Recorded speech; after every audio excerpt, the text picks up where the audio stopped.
On a humid morning in the Pacific, American engineers opened the inspection hatch of a captured enemy aircraft and froze. What they found inside defied every rule of aviation science they had been taught, every assumption they believed about Japan's war machine. It wasn't sabotage. It wasn't damage. It was intentional. A design decision so extreme that even seasoned intelligence officers struggled to understand it. What the engineers had uncovered that morning was not simply an oddity of enemy manufacturing.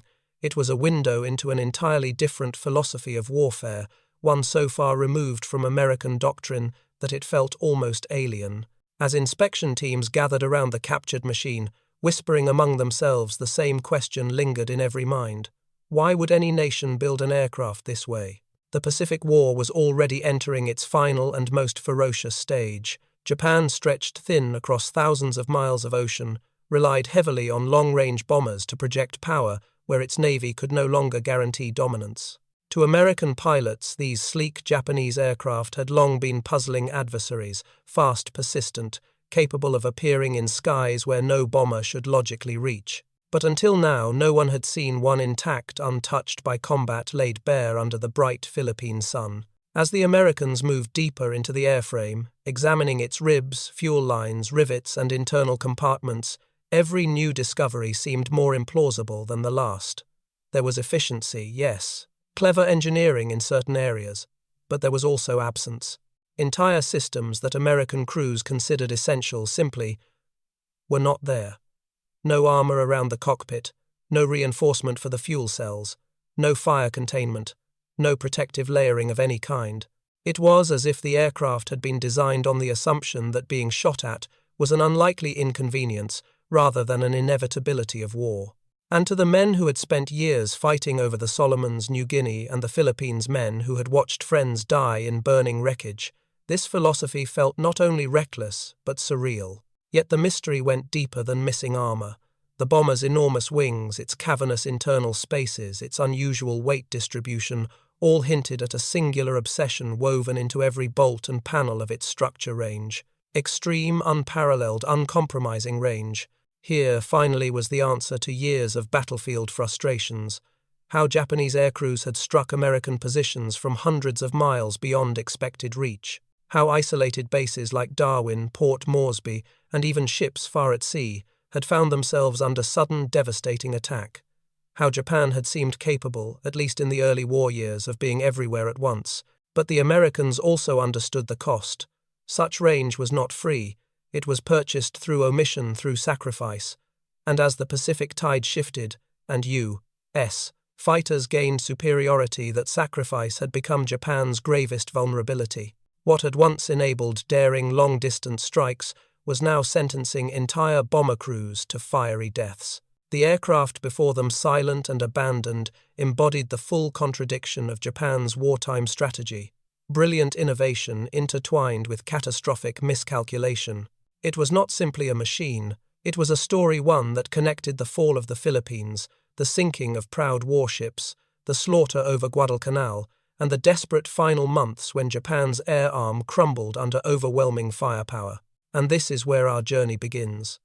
Before we explore the battles, the engineering, and the consequences, we must understand why this bomber existed in the first place, and what Japan believed it needed to achieve. To uncover the truth, we must return to a moment when the empire seemed unstoppable, and when a single design choice would shape the fate of thousands. When engineers finally stepped back from the captured bomber at Clark Field, they realized they were not simply looking at a machine, they were looking at the physical embodiment of a belief system. Every aircraft tells a story about the people who built it.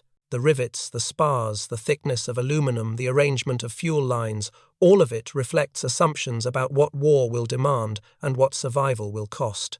To understand why this bomber existed in such an extreme form, we must go back not to 1945, but to a moment nearly a decade earlier when Japan stood at a crossroads. In the mid-1930s, the Japanese Empire faced a geographical problem that no amount of strategy could erase distance. Its ambitions stretched across seas so vast that even the most modern aircraft of the era could scarcely traverse them. Any future conflict in the Pacific would require operations spanning thousands of kilometers greater distances than any European power ever needed to consider. Japan's navy understood this clearly. Their carriers were powerful, but they were not limitless. Battleships could travel far, but they could not be everywhere. If Japan wished to dominate the Pacific, it needed something more than steel hulls and deck guns. It needed a weapon that could reach beyond the horizon, a weapon capable of striking first, striking fast, and striking from ranges that no enemy could easily counter. Thus began the search for a new kind of bomber. The Japanese naval staff put their requirements on paper in 1937, and the numbers they demanded stunned even their own engineers. They wanted an aircraft that could carry a formidable payload across distances previously considered impossible, not 1,000 kilometers, not 2,000, but ranges exceeding 3,000, even 4,000 kilometers. They wanted a machine that could fly from Formosa to the Philippines, from Rabaul to Guadalcanal, from the home islands deep into Southeast Asia, all without needing to refuel. To aviation experts of the time, the demand bordered on fantasy. Fuel weighed almost as much as the aircraft itself. Engines consumed enormous quantities of it, especially at high power settings. The heavier an aircraft became, the more fuel it needed, which made it heavier still. Engineers called this the tyranny of mass, and for most nations it set an upper limit on bomber design. But Japan, backed by a military establishment convinced it would fight a decisive war across the Pacific, refused to accept those limits. Into this challenge stepped the Mitsubishi design team, led by engineer Kiro Honjo. Honjo was not like many Western designers of the era. His training in Germany gave him a technical foundation, but his worldview was shaped by Japan's naval culture, a culture that valued boldness, initiative, and uncompromising commitment to mission success. When Honjo studied the Navy's requirements, he saw not an impossible assignment but a puzzle, and he believed he could solve it by throwing out the assumptions that constrained Western design philosophy. The first assumption he abandoned was the most sacred protection. Western engineers, particularly in the United States, treated crew survival as a core requirement. Bomber crews took years to train. Losing them was expensive both in human cost and in the loss of experience. Therefore, American and British bombers carried armor plate reinforced compartments, multiple fire suppression systems, and self-sealing fuel tanks capable of preventing catastrophic fires even when hit. But to Honjo, these safety features were luxuries Japan could not afford. Every kilogram of armor meant a kilogram less fuel. Every protective layer wrapped around a fuel cell meant shorter range. Honjo began stripping away everything that did not directly contribute to range or speed. Protecting the crew, that added too much weight. A self-sealing tank, too heavy for the performance the Navy demanded.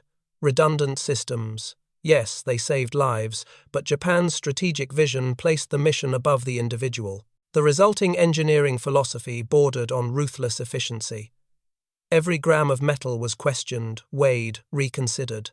The airframe became sleek, almost fragile in appearance. Its fuselage narrow, its wings long and lightly built. Where American bombers looked muscular and robust, this Japanese bomber resembled a glider with engines strapped to its wings. Honjo's team compensated for the lightweight structure with aerodynamic refinement. The wings were designed for maximum lift at cruising speeds, the fuselage shaped to minimize drag, and the engines tuned for efficiency at long-range cruise settings. Fuel tanks filled the wings and central fuselage like internal arteries, voluminous, extensive, and completely unprotected. This was the heart of the Japanese bomber's power, and it was also its doom. By late 1939, the prototype was ready for flight testing. To the amazement of naval evaluators, the aircraft not only met but exceeded most of the specifications. It flew farther than any bomber of its class anywhere in the world. It carried heavy payloads across geographic expanses previously considered unreachable, and it did so at a speed that made interception difficult for the fighters of the time. Japan had built the perfect bomber for the world as they expected it to be. Before World War II erupted across the Pacific, Japanese planners envisioned a conflict dominated by long-range naval engagements, where bombers could strike enemy fleets from hundreds of miles away. They imagined a war where surprise coordination and the advantage of initiative mattered far more than attrition. In such a war, the bomber's lack of protection made sense. If the enemy rarely reached you, you didn't need heavy armor. If your strategy relied on overwhelming the enemy before they could respond, your vulnerabilities would never be exposed. And in the earliest battles of the war, this theory appeared vindicated. When Japan struck across the Pacific in December 1941, this bomber, sleek, far-ranging, and unburdened by defensive systems, seemed unstoppable. It hit American, British, Dutch, and Australian positions with precision, and at distances no Allied bomber could match. It delivered torpedoes against warships with deadly accuracy. It operated with an almost ghost-like reach, appearing in skies where no one expected it. But Japan's early triumph concealed a fatal truth. Their bombers' success depended entirely on an enemy who could not fight back effectively. As long as Allied fighter forces were scattered, outdated, or outnumbered, Japan's long-range bombers reigned supreme. But when the Allies regrouped, when more modern fighters arrived, supported by radar networks and aggressive interception tactics, the delicate illusion of Japanese air superiority began to collapse. The very engineering decisions that made the bomber extraordinary in 1941 made it catastrophically vulnerable in 1942. Without armor, even a few bullets from a fighter's machine guns caused lethal consequences. Without self-sealing tanks, fuel ignited instantly, often turning the aircraft into a fireball before the crew could react. Without structural reinforcement, hits that an American B-17 might shrug off tore through the Japanese bomber like glass. Allied pilots began to notice patterns, predictable weaknesses, and soon exploited them mercilessly.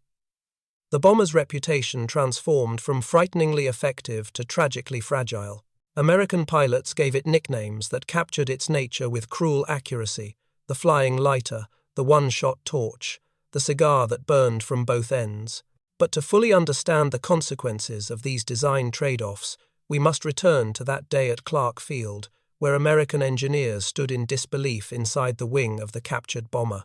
Because the mystery they confronted there, the absence of protection, the audacity of the design choices, was not simply the story of one aircraft. It was the story of an entire military doctrine colliding with the reality of modern warfare. And it was only the beginning. In the chapters that follow, we will examine how this bomber shaped battles across the Pacific, how its design influenced Japanese strategy, how its vulnerabilities determined the fate of its crews, and how a single engineering decision sent shockwaves through the entire war. For now, though, one truth stands clear. This machine was not a mistake. It was a choice that would cost Japan dearly. The bomber that had once embodied Japanese confidence now entered a world that no one in Tokyo had anticipated, a world where the enemy no longer reacted slowly, no longer flew outdated machines, no longer fought without coordination. In this new reality, the bomber's greatest strengths became liabilities. Every mile of range, every kilogram of weight, saved every system omitted for the sake of performance, began to feel like a debt that pilots were forced to repay with blood. This transition did not happen suddenly.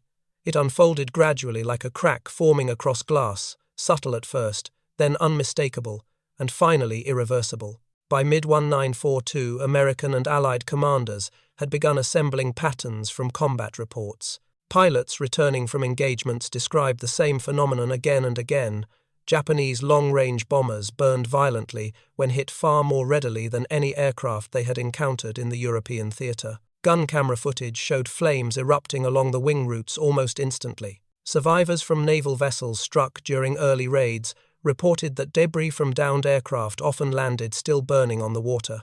To Allied intelligence units, the evidence suggested something fundamentally unusual about the bomber's construction, but no one yet understood how deep the truth ran. What did become clear was a shift in tactical opportunity.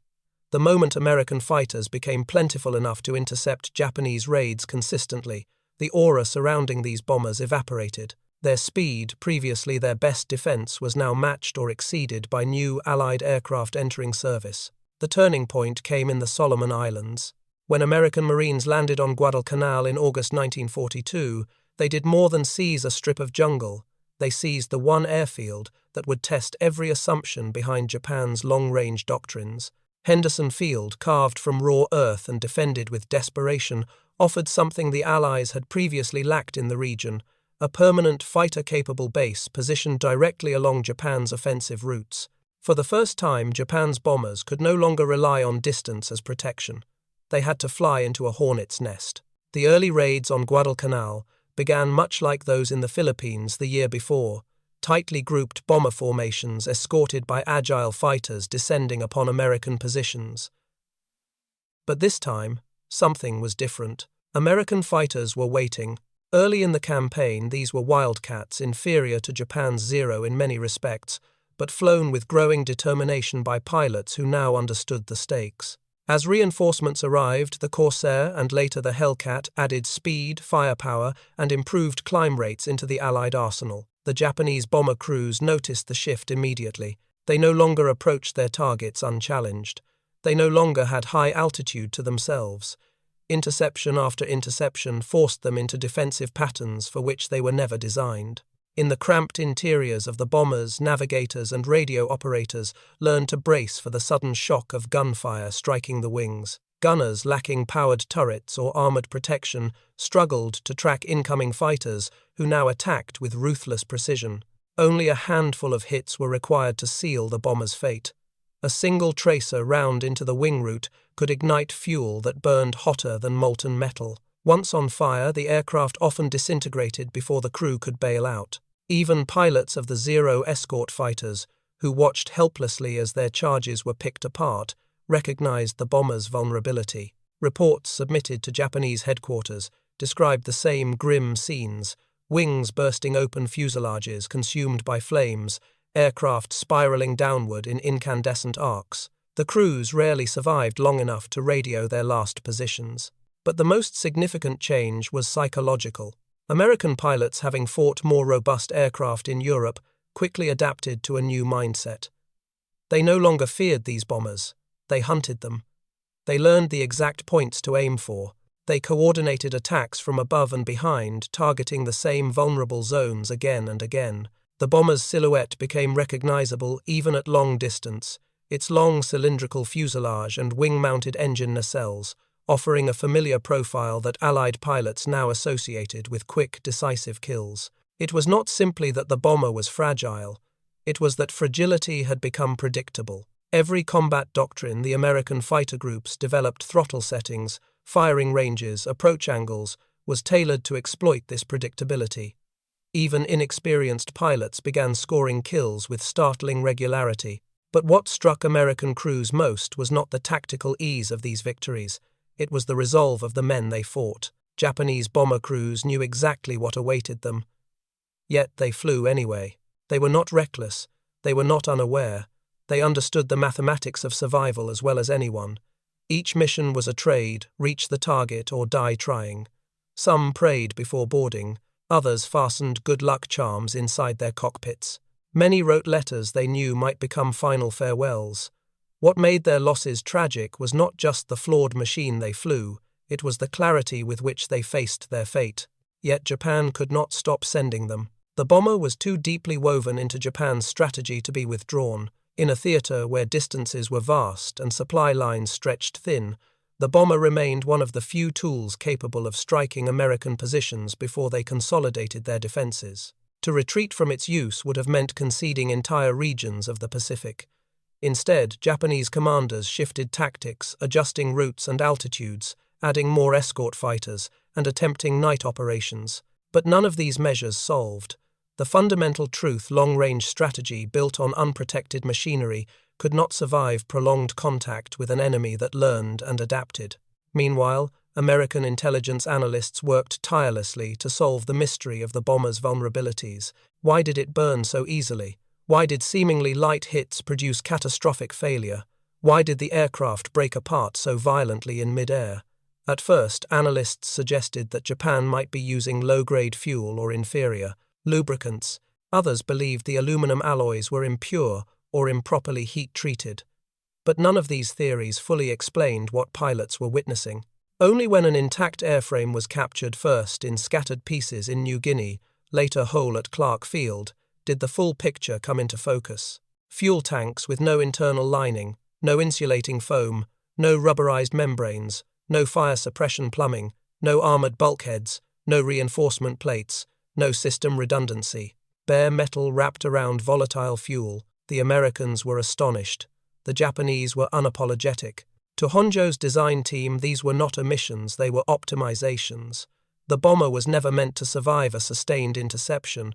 It was meant to avoid interception entirely. It had been conceived for a war where Japan struck quickly, decisively, and beyond the reach of its opponents. But wars evolve. When this bomber met an enemy who could strike back, its foundational assumptions shattered like the aircraft itself. And the turning point where the myth of Japanese long-range invincibility dissolved came not from a single battle, but from a series of devastating realizations shared by the crew members, risking their lives each day. Veteran bomber pilot Hideo Komezu later reflected that the most painful moment of his service was not being fired upon, but watching flames bloom from the wing of a companion aircraft, knowing that within seconds the men inside would be gone. "We flew machines," he said, "that punished us for being brave." By 1943, the bomber that once symbolized Japan's outward reach became the symbol of its shrinking options. Each loss weakened the air groups assigned to the Solomons, New Guinea, and the Philippines. Each mission cost crews that Japan could not replace. Instructors shortened training syllabi, sacrificing flight hours for speed. Replacement crews often had only a fraction of the experience of their predecessors. The bomber's vulnerabilities, so easily exposed against veterans, became catastrophic for novices. And yet the missions continued. American fighter groups were astonished at the consistency with which Japanese formations pressed their attacks despite unimaginable losses.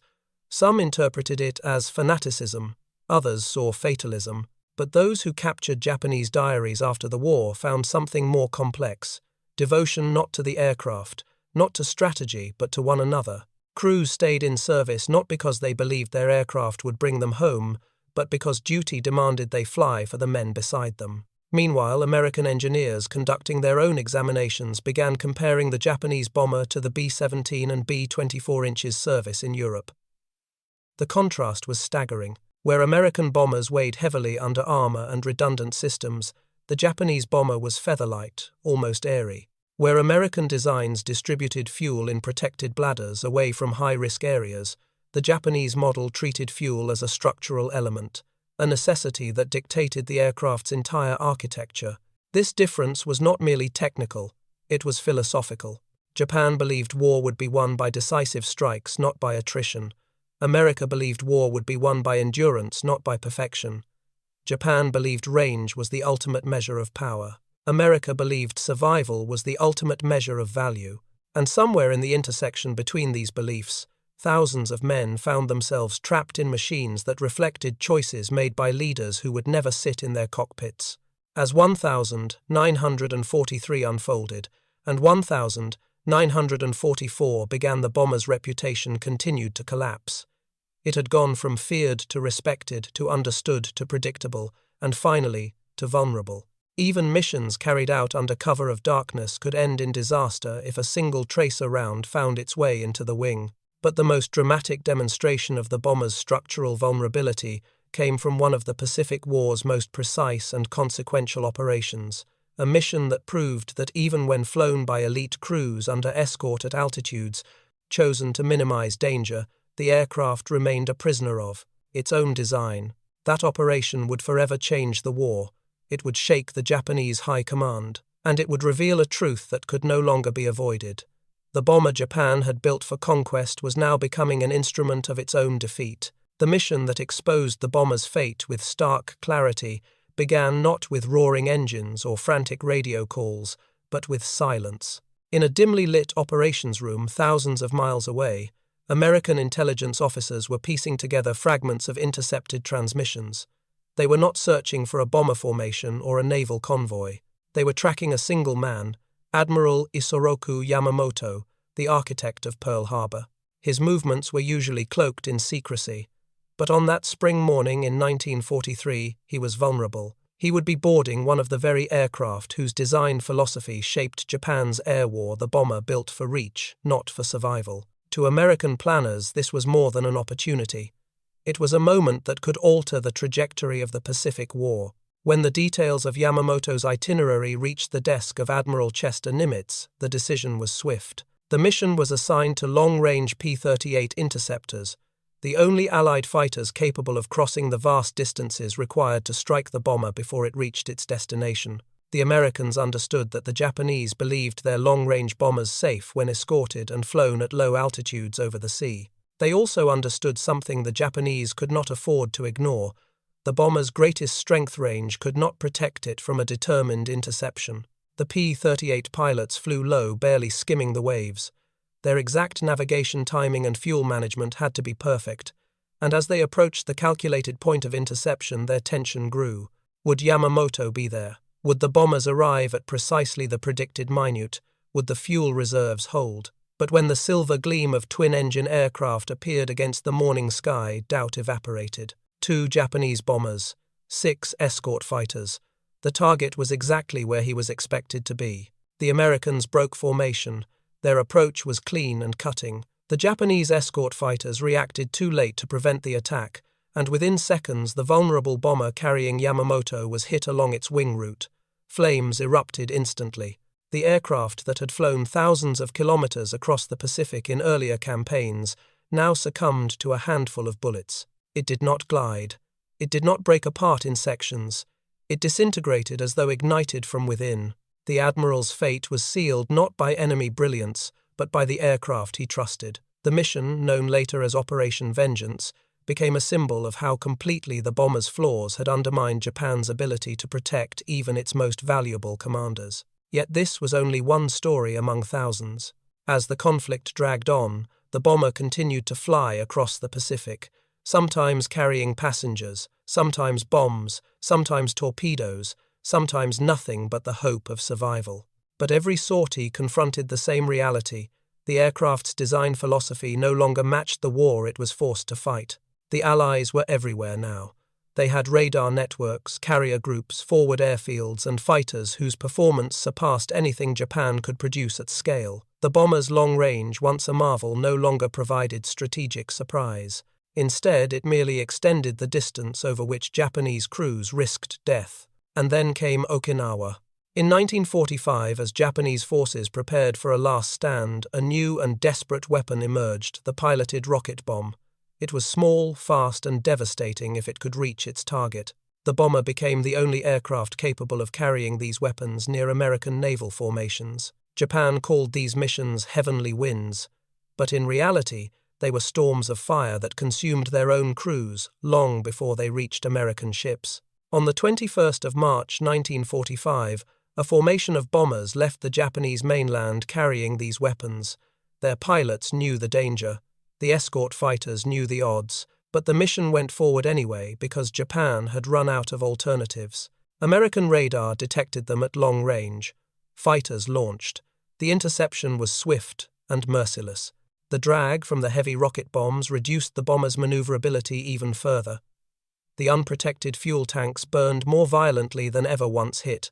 American pilots approached methodically, aiming precisely where intelligence reports advised the wing route, the central fuselage, the engine nacelles. One by one, the bombers vanished into fire. Not one reached release distance. Not one completed its mission. Not one crew survived. For Japan, this was not merely a tactical failure. It was an existential one. The bomber had gone from being a tool of conquest to a symbol of desperation, and each mission drove home the same brutal truth.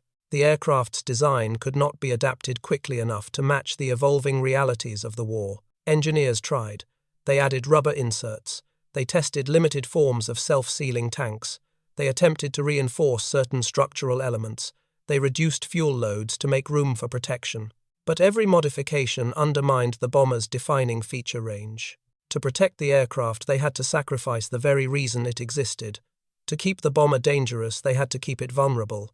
It was a paradox with no solution. Japan lacked the industrial capacity to redesign the aircraft from the ground up. They lacked the resources to produce an alternative at meaningful scale. As the war pressed into Japan's home waters, the bomber continued to fly missions. It was no longer capable of surviving. The losses grew staggering. Entire squadrons disappeared within days. Training pipelines collapsed. Veteran crews became irreplaceable. New pilots entered combat with almost no flight hours. Even American pilots, men hardened by years of battle, felt a somber weight as they watched the bomber burn again and again.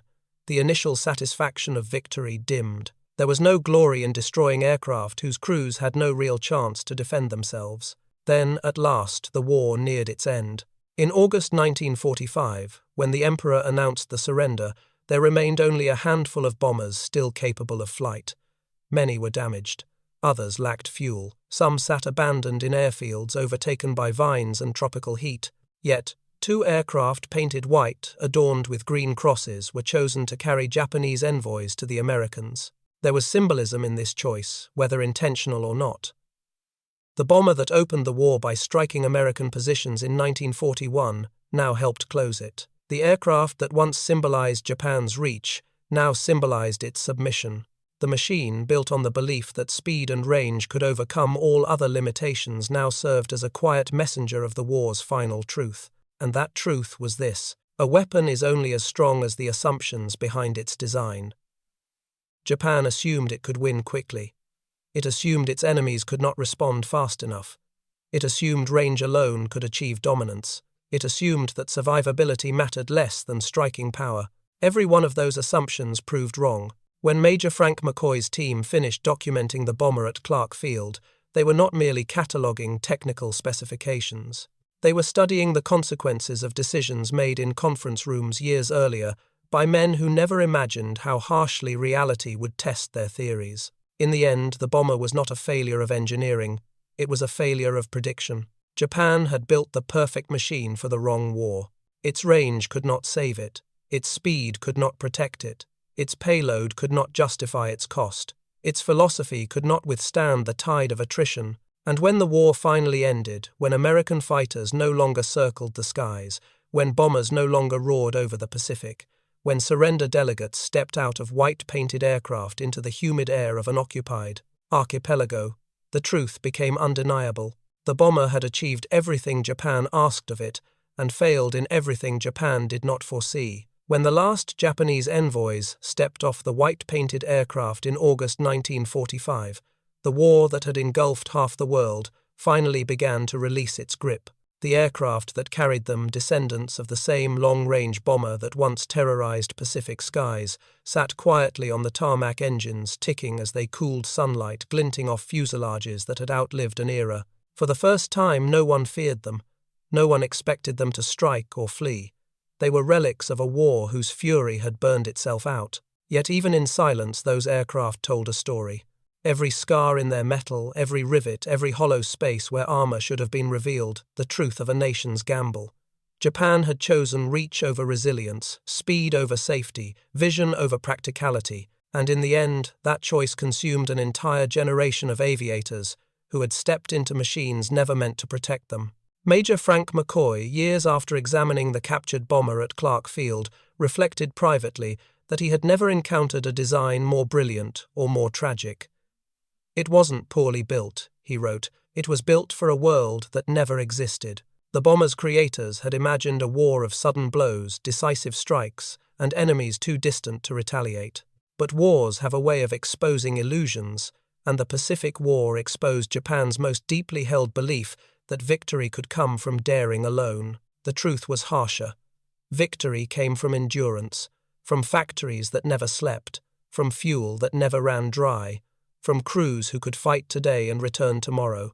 Japan's bomber, for all its elegance and ambition, could not survive such a war. But to reduce its story to a list of specifications and failures would be to miss the human tragedy it carried.